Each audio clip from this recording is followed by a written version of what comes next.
Hello student, स्वागत है आपका हमारे यूट्यूब चैनल मैथ इंडियंस में। कक्षा 12 गणित में इस समय हम लोग जो चैप्टर पढ़ रहे हैं वो है भाई प्रोबेबिलिटी, प्रायिकता, चैप्टर नंबर 13। और भाई एक्सरसाइज 13.4 में अभी हम लोग पढ़ने वाले हैं कि रैंडम वेरिएबल क्या होता है और भाई प्रायिकता बंटन क्या होता है। ठीक है, तो जो एक्सरसाइज 13.4 है उसका इंट्रोडक्शन हम लोग पहले ही पढ़ चुके हैं। ठीक है, और उसमें हमने ये प्रश्न नंबर 1 को भी एकदम आपको अच्छे से समझा दिया था कि भाई इसे कैसे हल करना है। ठीक है, तो यादृच्छिक चर क्या होता है और प्रायिकता बंटन क्या होता है और उसका माध्य कैसे निकालते हैं, ये सब हम लोग उस इंट्रो वाले वीडियो में पहले ही पढ़ चुके हैं। तो अगर आपको ये सब समझना है तो आप पहले वो वाला वीडियो देख लीजिए। अभी इस वाले वीडियो में हम प्रश्न नंबर 2 से शुरुआत करने वाले हैं। देखो, अब भाई देख लो कि प्रश्न नंबर 2 में क्या लिखा हुआ है। एक कोई कलश है, उसमें 5 लाल गेंदे हैं और 2 हैं काली गेंदे। 2 गेंदे यादृच्छा निकाली गई हैं। भाई रैंडमली क्या हुआ है कि 2 गेंदे निकाल ली गई हैं। मान लीजिए x जो है वो काली गेंदों की संख्या को व्यक्त करता है। x के संभावित मान क्या क्या है और फिर पूछ रहा है कि क्या x यादृच्छिक चर है। ठीक है, तो अभी भाई देख लो पहले आपको दिया क्या क्या गया है। भाई कोई कलश है, वहां पर है क्या कि 5 जो हैं वो लाल गेंदे हैं और उसी में 2 जो हैं वो काली गेंदें पड़ी हुई हैं और ये हमारे पास कोई कलश है। ठीक है, फिर कह रहा है कि इसमें से आपको 2 गेंदें निकालनी है। आपको भाई 2 गेंद निकालनी है और कैसे निकालनी है, रैंडम। ठीक है, यादृच्छिक निकालनी है। तो जो हमारा एक्सपेरिमेंट है वो यादृच्छिक है, रैंडम किया गया है। तो जो यादृच्छिक चर आपको पढ़ाया गया ना, उसमें कहा गया था कि जो एक्सपेरिमेंट है वो रैंडम होना चाहिए। पहली बात तो अगर रैंडम नहीं है तो वो यादृच्छिक चर होगा नहीं। पर यहाँ किताब में कह दिया है कि 2 गेंदें जो निकाली गई है ना वो यादृच्छिक निकाली गई, रैंडमली पिक किया गया उनको। वहां कोई बाइस्ड काम नहीं हो रहा। अब देखो, जैसे मान लो कि आपके पास ये कलश है, 5 लाल हैं और 2 काली गेंदें हैं और आपसे कह दे कि भाई 2 काली गेंदें आपको निकालनी है। ठीक है, और x क्या दे रखा है, x दे रखा है काली गेंदों की संख्या। ठीक है, तो हमें केवल काली गेंदों पर ही ध्यान देना है, लाल गेंदों पर ध्यान नहीं देना है। तो अभी क्या है, किस प्रकार के आपको यहाँ पर परिणाम मिल सकते हैं। जैसे मान लो आपने भाई 2 गेंदें निकाली, तो हो सकता है कि दोनों काली गेंदें निकल आए, तो x का मान 2 हो जाएगा। और भाई हो सकता है कि 2 गेंदें आपने निकाली, उसमें से एक ही काली गेंद निकले, ये भी हो सकता है। और भाई एक ये भी चांस है कि 2 गेंदें आपने निकाली और शून्य काली गेंदें निकली, अर्थात कोई काली गेंद ना निकले। ठीक है, तो भाई यहाँ पर क्या है, x का मान 2 भी हो सकता है, 1 भी हो सकता है और 0 भी हो सकता है। ठीक है, अब यहीं पर जरा देख लो, अगर आपसे हम कह दें कि भाई सैंपल स्पेस जरा बनाओ, इसका भाई सैंपल स्पेस बनाओ। ठीक है, जो यहाँ पर प्रतिदर्श समष्टियां होंगी वो कितनी बनेंगी। देखो, लाल और काली 2 प्रकार गेंदे हैं और आपको एक बार में ना 2 गेंदें निकालनी है रैंडम। तो एस क्या हो जाएगा, देखो, हो सकता है कि दोनों ही गेंदें रेड हो जाएं और भाई हो सकता है कि दोनों ही गेंदें ब्लैक हो सकता है कि पहली ब्लैक हो दूसरी रेड हो, और हो सकता है कि पहली रेड हो और दूसरी ब्लैक हो। ये 4 समष्टियां ही बनेंगी, अर्थात जो टोटल आउटकम होंगे वो केवल 4 हो सकते हैं। अब ध्यान देना, अगर यहाँ पर आपसे पूछे कि भाई काली गेंदों की संख्या क्या है, तो शून्य है ना, क्योंकि दोनों लाल गेंदें निकली हैं। तो यहाँ अगर आप निकालोगे एक्स आर आर, तो आपका मान शून्य आ जाए, क्योंकि यहाँ पर कोई काली गेंद नहीं निकली है। वहीं पर अगर एक्स पूछे आपसे बी बी, दोनों जब ब्लैक निकलेंगी ना, तो x का मान 2 हो जाएगा। और उसके अलावा जो ये दोनों बचे हैं, देखना, बी आर और आर बी, दोनों में क्या है कि एक एक काली गेंद निकली है, तो यहाँ x का मान 1 हो जाएगा। देखा आपने, x के केवल 3 मान ही संभव हैं, 2, 1 और 0। या तो शून्य काली गेंदें निकलेंगी, या एक काली गेंद निकलेगी, या दो काली गेंदें निकलेंगी। हमने आपको भाई डायरेक्ट भी बता दिया है, और आप चाहो तो प्रतिदर्श समष्टियां, सैंपल स्पेस लिखो और उसके आधार पर एक्स के मान लिख दो। ठीक है, तो एक्स के मान तो निकल आए। अभी पूछ रहा है कि क्या एक्स जो है वो एक रैंडम वेरिएबल है या नहीं है, एक यादृच्छिक चर है या नहीं है, ऐसा आपको दिखाना है कि भाई है या नहीं है। देखो, रैंडम वेरिएबल की परिभाषा होती है कि जो भी प्रयोग आप कर रहे हो वो रैंडम होना चाहिए, तो रैंडम तो है। दूसरी बात, एक्स की ना दो प्रॉपर्टीज और होती है। जो एक्स का जो डोमेन होता है वो हमेशा सैंपल स्पेस होता है, और जो रेंज होती है वो रियल नंबर्स होती है। तो देख लो, एक्स का डोमेन यहाँ पर क्या है, हमने सैंपल स्पेस रखा है, और सामने उत्तर क्या आया है, 0 आया, 2 आया, 1 आया। तो उत्तर में रियल नंबर्स आ गए, वास्तविक संख्याएं आ गई ना। तो अगर एक्स का डोमेन उसकी प्रदर्श समष्टियां हो, अर्थात सैंपल स्पेस हो, और अगर रेंज ना वास्तविक संख्याएं हो, तो आप यहाँ साफ साफ लिख सकते हो कि जो एक्स है वो यादृच्छिक चर है। ठीक है, बस ये तीन ही कंडीशन होती हैं। तो भाई देख लो, यहाँ पर क्लियर हो गया ना कि एक्स जो है वो यादृच्छिक चर है। क्यों? क्योंकि जो आपका एक्सपेरिमेंट था वो रैंडम हुआ था। दूसरी बात, एक्स का जो डोमेन है वो सैंपल स्पेस है, और जो उसकी वैल्यू प्राप्त हुई है, अर्थात जो रेंज है ना, जो को डोमेन है, वो रियल नंबर्स हैं। अगर ये सब पूरा होता है ना, तो एक्स एक यादृच्छिक चर कहा जाएगा। तो भाई इतना ही मालूम करना था आपको प्रश्न नंबर 2 में। अभी देख लीजिए कि प्रश्न नंबर 3 में क्या कह रहा है। देखो, कह रहा है कि मान लीजिए एक्स जो है वो चितों की संख्या और पटों की संख्या में अंतर को व्यक्त करता है। ठीक है, एक्स का जो मान है वो number of heads minus number of tails ऐसा है।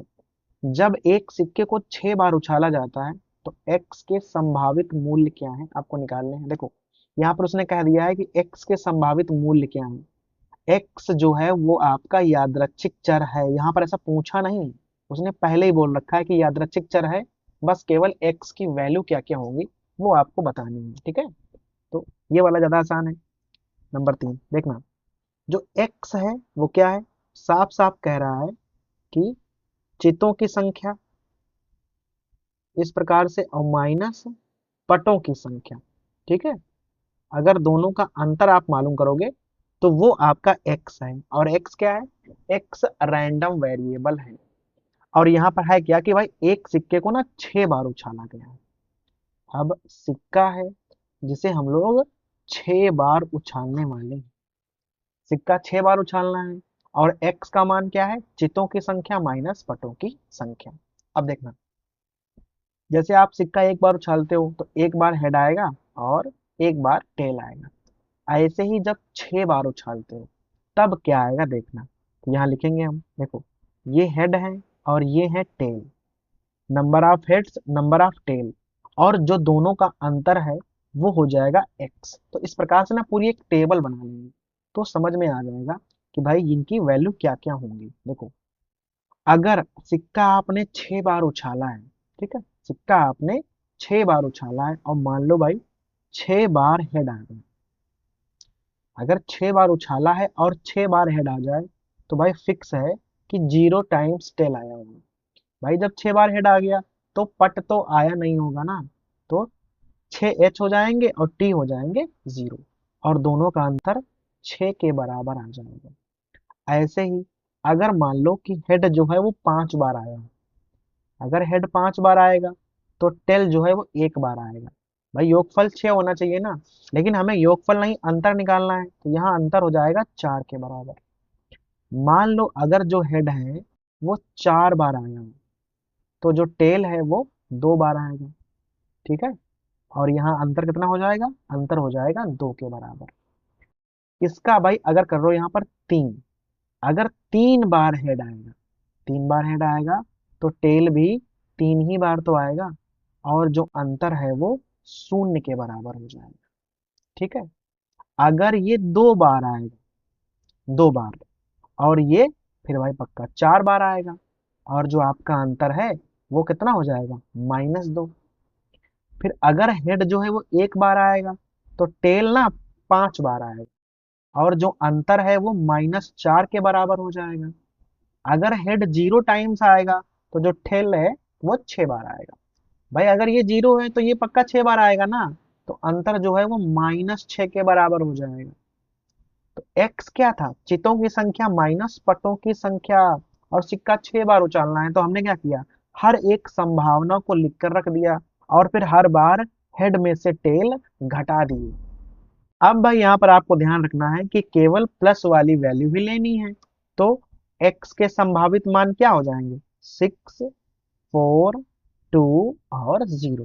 तो ये हो जाएंगे आपके एक्स के संभावित मान। कब, जब एक सिक्के को आपने 6 बार उछाला है, और एक्स का मान क्या था, चितों की संख्या माइनस पटों की संख्या। ठीक है, तो पूरा हमने यहाँ पर भाई टेबल बना दी, तो उससे आसानी से समझ में आ गया कि दोनों का अंतर हमें एक्स के रूप में लिखना है। तो ये हो जाएगा हमारा क्वेश्चन नंबर 3। अब भाई ऐसे ही ना प्रश्न नंबर 4 पे आ जाओ। क्या कह रहा है, निम्नलिखित के प्रायिकता बंटन ज्ञात करने। अभी तक जो दो सवाल थे ना, वहां पर केवल यादृच्छिक चर पहले पूछा था और एक्स के संभावित मान पूछा था। यहाँ पर भी एक्स के संभावित मान ही पूछा था। एक्स क्या है, रैंडम वेरिएबल है। लेकिन यहाँ पर क्या कह रहा है कि प्रायिकता बंटन भी निकालना है। प्रायिकता बंटन का मतलब है आपको इस प्रकार की ना एक टेबल बनानी पड़ेगी। पहले यादृच्छिक चर के मान निकालने हैं, फिर उससे संबंधित उनकी प्रायिकताएं निकालनी है, और एक टेबल बना के देनी है। तो देख लो, प्रश्न नंबर 4 में ना 3 खंड है। तो हम लोग पहले पहला वाला खंड हल करेंगे। एक सिक्के को हम 2 बार उछालेंगे, और एक्स क्या है, चितों की संख्या है। एक्स है चितों की संख्या, और एक सिक्के को हम 2 बार उछालने वाले हैं, और आपको ना प्रायिकता बंटन ज्ञात करना है। अब बहुत ध्यान दीजिएगा यहाँ पर। देखो, प्रश्न नंबर 4 का पहला खंड है। एक्स क्या है, एक्स है चितों की संख्या, नंबर ऑफ हेड्स। तो इसे आप पहले नोट कर लो। फिर हुआ क्या है कि एक सिक्का है आपके पास, और उसे ना 2 बार उछालना है। एक सिक्के को 2 बार उछालना है, और एक्स है चितों की संख्या। तो सबसे पहले आप सैंपल स्पेस लिख लो, प्रतिदर्श समष्टि। एक सिक्का जब आप 2 बार उछालोगे ना, तो हो सकता है कि दोनों बार हेड आ जाए। पहली बार हेड आए, दूसरी बार टेल आए। पहली बार टेल आए, दूसरी बार हेड आए। या हो सकता है कि दोनों बार टेल आए। टोटल आउटकम आपके हो गए 4। जो आपके टोटल आउटकम है वो क्या हो गए, ये 4 हो जाएंगे। अब यहाँ देख लो, एक्स है चितों की संख्या। देखो, अगर आप एक सिक्के को 2 बार उछालोगे तो एक्स के कितने मान हो सकते हैं, वो आप भाई सैंपल स्पेस से लिख लीजिए। देखना, पहले एक्स का मान निकालेंगे एच एच पर। भाई एच एच का मतलब है 2 बार हेड आ गया है, और एक्स क्या है, चितों की संख्या, कि कितनी बार हेड आया। तो यहाँ पर एक्स का मान 2 हो जाएगा। फिर एच टी और टी एच दोनों में क्या होगा, दोनों में देख लो एक एक बार हेड है, तो यहाँ एक्स का मान 1 हो जाएगा। और लास्ट में है टी टी, यहाँ पर हेड नहीं आया है, अर्थात 0 टाइम्स हेड आएगा। तो यहाँ x का मान 2 है, यहाँ 1 है, और यहाँ है 0। तो x के ना 3 मान प्राप्त हो गए हैं, 0, 1 और 2। तो अभी इससे काम नहीं चलेगा। भाई x के मान तो मालूम हो गए, लेकिन अभी इनकी प्रायिकताएं भी आपको निकालनी पड़ेंगी। तो यहाँ पर देख लो px का मान क्या होगा। px का मान, जब x का मान 2 है तब कितना होगा। तो देख लो, यहाँ पर एक सैंपल स्पेस ऐसा है जहां पर x का मान 2 है, और जो टोटल सैंपल स्पेस है वो हमारे पास 4 है। तो प्रायिकता हो जाएगी 1/4। जब x का मान 1 है तब px कितना हो जाएगा, देख लो, यहाँ पर 2 सैंपल स्पेस है, तो यहाँ हो जाएगा 2/4। हल करोगे तो आ जाएगा 1/2, जो कि भाई टोटल नंबर ऑफ आउटकम कितने हैं, वो 4 हैं। एक्स सी टी, यहाँ पर भी एक सैंपल स्पेस है, तो यहाँ पर जो पी एक्स होगा ना, उसका मान भी 1/4 हो जाए। एक्स के मान मालूम हो गए, ठीक है, संबंधित हमको पी एक्स के मान मालूम होंगे, अर्थात उनकी प्रायिकताएं आपको मालूम हो गई हैं। तो आप उसके आधार पर टेबल बना लो। इस प्रकार ये आपका x हो जाएगा और ये हो जाएगा px। तीन वैल्यू हैं तो इस प्रकार से बना दो, 2, 1 और 0। 2 पे है आपका 1/4, यहाँ है 1/2 और यहाँ है आपका 1/4। बस देखना ये होता है कि ये प्रायिकता बंटन वैलिड है या नहीं है। क्या देखना होता है कि भाई px का मान माइनस में ना कहीं पर आ जाए, px मान कहीं एक से बड़ा ना हो जाए, और तीसरी बात क्या होती है कि टोटल जो आपकी px है ना उसका मान जोड़कर एक के बराबर होना चाहिए। अगर ये सब कंडीशन फॉलो हो रही हैं तो समझ जाओ कि ये वैलिड प्रायिकता बंटन है। तो 1/4, 1/2 और ये 1/4, अगर आप इन तीनों को जोड़ोगे ना तो उत्तर एक के बराबर आएगा। ठीक है, तो ये वाला जो प्रायिकता बंटन है ये वैलिड है। ये भाई जांच करने का तरीका है। और ये हमारा हो गया पहला खंड, जिसमें क्या करना था, एक्स है चितों की संख्या और हमने एक सिक्के को ना दो बार उछाला था, और उसके आधार पर पहले हमने एक्स के मान ज्ञात किए, फिर पी एक्स के मान ज्ञात किए, और उसके आधार पर हमने एक टेबल बना दी जिसे कहते हैं प्रायिकता बंटन। ठीक है, अभी इसका जो दूसरा खंड है उसे भाई देख लो। अब की बार यहाँ क्या है कि सिक्का वही है लेकिन तीन बार उछलना है। ठीक है, सिक्का वही है पर हमने क्या किया है, तीन बार उछाला है। और जो एक्स का मान है वो बदल गया है। एक्स का मान जो है वो पटों की संख्या है। एक्स का मान है पटों की संख्या। एक,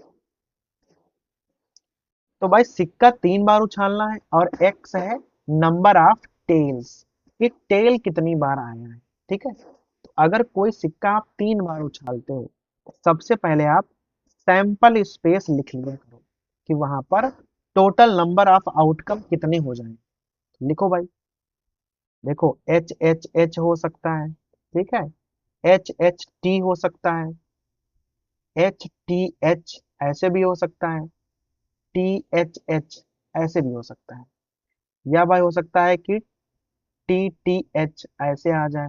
ठीक है, एच टी टी ऐसे आ जाए, या भाई हो सकता है कि टी एच टी आ जाए, या हो सकता है कि तीनों ही बार टेल आ जाए। तो एक दो तीन चार पाँच छः सात आठ, जो टोटल नंबर ऑफ आउटकम है वो 8 हो जाएंगे। ठीक है, ये तो हो गया सैंपल स्पेस किस चीज का, कि जब एक सिक्के को आप तीन बार उछालते हो। अब एक्स पे आ जाओ, एक्स है पटों की संख्या, कि टेल कितनी बार आया है।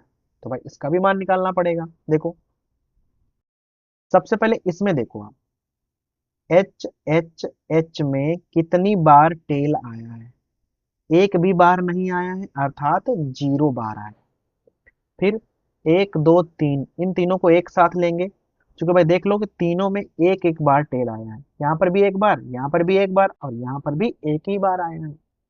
तो H H T, H T H, और यहाँ पर क्या हो जाएगा, टी एच एच। इन तीनों में एक्स का मान एक है, क्योंकि तीनों में क्या है कि एक एक बार टेल आया है। फिर एक्स का मान दो कहाँ पर होगा, देख लो, जहां पर दो दो बार टेल होगा, यहाँ यहाँ और यहाँ।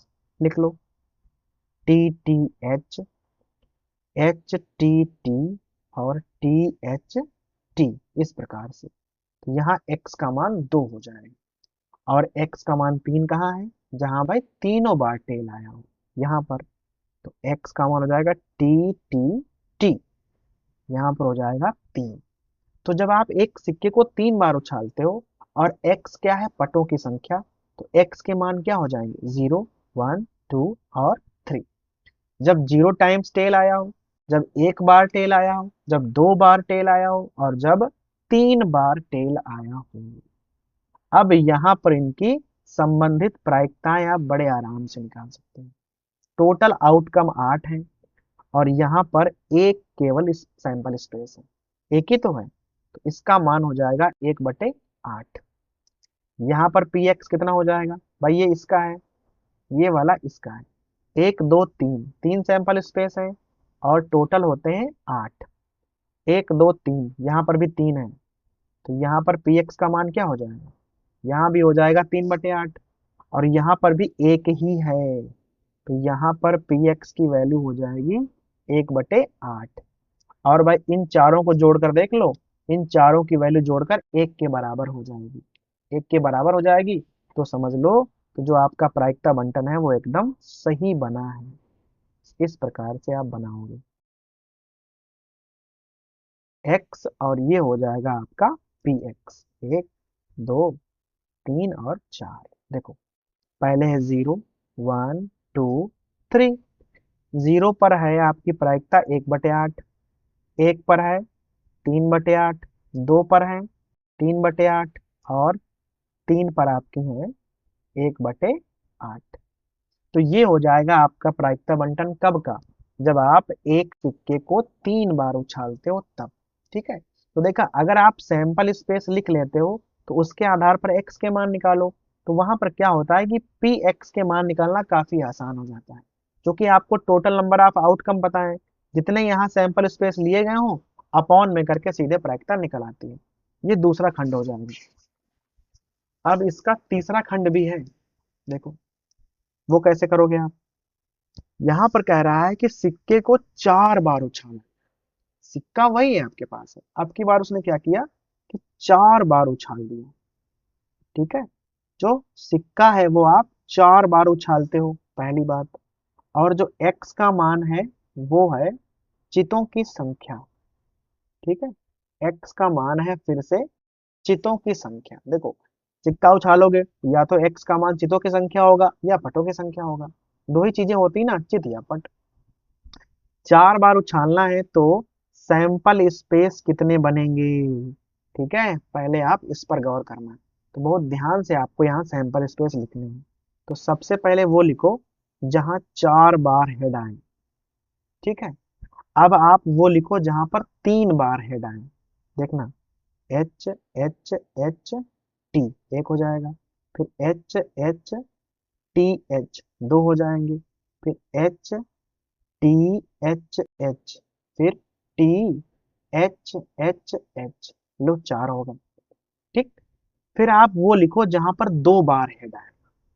भाई ये 3 बार हेड था ना, अब आपको 2 बार हेड लाना है। तो देखो इस प्रकार से आप लिखने वाले हो। एक ये हो जाएगा, इसका आप उल्टा लिख दो तो एक तो ये हो जाएगा। फिर ऐसे हो जाएगा टी एच टी एच, ये भी हो सकता है। एक हो जाएगा एच टी टी एच, ये भी हो जाएगा भाई। देख लो यहाँ पर भी 2 एच है 2 टी है, 2 एच है 2 एच है और 2 एच है। 1, 2, 3, 4, 5, 6, 7, 8, 9। इसके अलावा देख लो और कौन सा बनेगा। देखो ऐसा भी हो सकता है कि एच टी और ये वाला सेम रखो टी एच, ये भी बन सकता है। देख लो यहाँ पर भी 2 ही एच है भाई, 2 एच 2 एच 2 एच 2 एच, और ये वाला भी 2 एच वाला ही है। अब भाई देख लो अभी एक और बन जाएगा टी एच एच टी, ये वाला बन जाएगा। देख लो बस कोई दोबारा ना हो, ध्यान रखना। तो यहाँ पर भी दो हैं, दो हैं, दो हैं, दो हैं और दो हैं, दो हैं। तो हो जाएगा 1, 2, 3, 4, 5, 6। ठीक है, 1, 2, 3, 4, 5, 6, 7, 8, 9, 10, 11, 11 हुआ कुल मिलाकर। अब आपको देखना है जहां पर एक हेड आएगा, केवल एक हेड अर्थात 3 टी आएंगे, तो उनको आप ऐसे लिख लो। हो गया, अब देखना टी टी एच टी, इस प्रकार से। फिर टी एच टी टी, फिर इसको एकदम शुरुआत में कर दो एच टी टी टी। और एक ऐसा कर लो जहां पर कोई हेड नहीं आएगा, और जरा इनका देख लो भाई कि 16 हो गए कि नहीं। 1, 2, 3, 4, 5, 6, 7, 8, 9, 10, 11, 12, 13, 14, 15, 16। कुल मिलाकर 16 आउटकम होने चाहिए।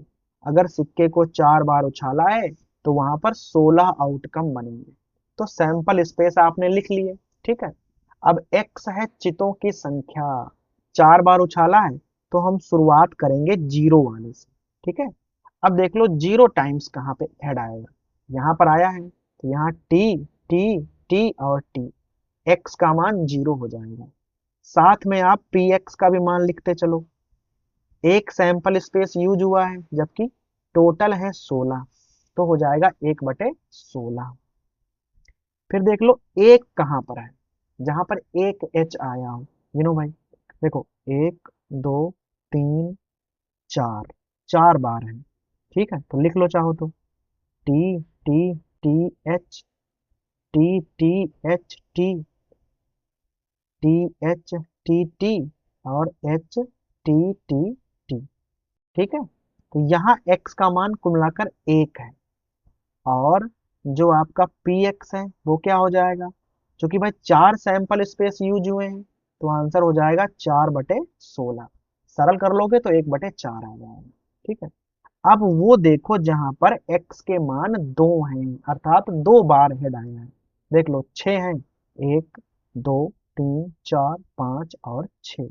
तो आपको ये 6 यहाँ पे लिखने हैं, और यहाँ लिख दोगे कि x का मान 2 है। ठीक है, क्योंकि भाई 6 है तो आप यहाँ स्वयं लिख लीजिएगा कौन कौन से हैं, जहां पर 2 हेड हों, एक ये है, एक ये है, एक ये है, ये है, ये है और ये है। यहाँ x का मान है 2। ठीक है, और यहाँ px का मान क्या हो जाएगा, क्योंकि ये 6 है तो हो जाएगा 6/16। सरल आप बाद में कर लेना। फिर देख लो x का मान 3 कहाँ पर है, 1, 2, 3 और 4 बार ऐसा है। ठीक है, ये भाई चूंकि 4 है तो लिखे दे रहे हैं, एच एच टी एच, यहाँ हो जाएगा एच टी एच एच, और भाई एक हो जाएगा टी एच एच एच। ठीक है, कुल मिलाकर 4 है, सॉरी यहाँ 3 है। एक्स का मान कितना है, 3 है, तो भाई पी एक्स कितनी हो जाएगी, 4 है ना, तो हो जाएगा 4/16। फिर एक ऐसा होगा जहां एक्स का मान 4 होगा, चारों बार एच आया होगा, ये वाला एच एच एच एच, तो यहाँ एक्स का मान 4 हो जाएगा, और पी एक्स का मान हो जाएगा 1/16। देखो, 1, 1, 2, 4, 2, 6, 6, 6, 12, 4, 16। अब यहाँ पर टेबल बना दीजिए बस, प्रायिकता बंटन वाली टेबल बन जाएगी। ये देख लो, ये एक्स का मान है और ये पी एक्स का मान है। ठीक है, 0, 1, 2, 3, 4। भाई देख लो, 0 पर वैल्यू आई थी 1/16। ठीक है, 1 पर आई थी 4/16, इसको आप सरल कर लीजिएगा। 2 पर आई थी 6/16, यहाँ पर भी सरल कर लेना। 3 पर आई थी 4/16, और 4 पर आई थी 1/16। अगर ये पूरा जोड़ोगे ना तो जोड़कर 1 आ जाएगा। इसका मतलब है आपका प्रायिकता बंटन एकदम सही है। ठीक है, तो भाई यही तरीका है जानने का कि प्रायिकता बंटन सही है या नहीं। तो ये हो जाएगा हमारा प्रश्न नंबर 4। तो भाई 4 में क्या था कि 3 सवाल थे। पहले सिक्के को 2 बार उछाला था, फिर हमने सिक्के को 3 बार उछाला, तो यहाँ पर 4 समष्टियां बनी थी सैंपल स्पेस, यहाँ पर 8 बनी थी, और यहाँ पर 16 सैंपल स्पेस बने थे। तो भाई 16 वाला सवाल काफी बड़ा लगने लगता है, क्योंकि भाई 16 सैंपल स्पेस लिखने में होता क्या है, कई कई बार आप एक ही सैंपल स्पेस को दोबारा लिख जाते हैं। तो भाई लिखते टाइम बहुत ध्यान देना है कि कोई चीज दोबारा ना हो जाए, और दिमाग में ये पहले होना चाहिए कि 16 ही लाने हैं। ठीक है, तो भाई ये हो गया हमारा प्रश्न नंबर 4।